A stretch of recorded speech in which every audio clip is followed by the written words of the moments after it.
Pour les gens qui ont l'habitude de dire que les Américains parlent faux anglais, les Américains ne parlent pas le bon anglais, que c'est l'Angleterre, c'est-à-dire les Britanniques, là, c'est eux qui parlent bon anglais. Non, hein, c'est parce que vous ne cherchez pas à comprendre. Moi, je pense que la seule différence, c'est la prononciation.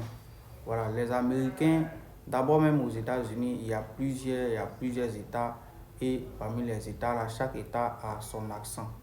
Voilà, chaque État a son accent, comme par exemple Floride, Texas, ainsi de suite. Chacun des États a son accent. Voilà. Donc, la seule différence, c'est la prononciation.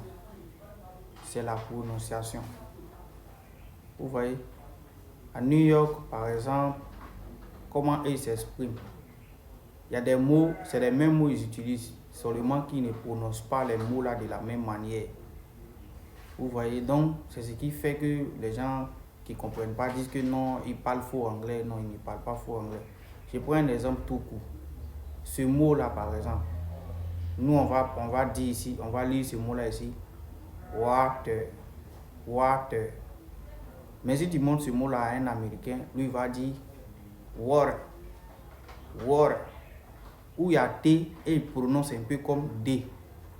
Il prononce un peu comme D. Donc, un Américain, tu lui présentes ce mot-là, lui va te dire water, water. Comme ce mot-là encore, par exemple, better. Nous, on va dire ici better. Ce better-là, tu montres à un Américain, lui va te dire better, better.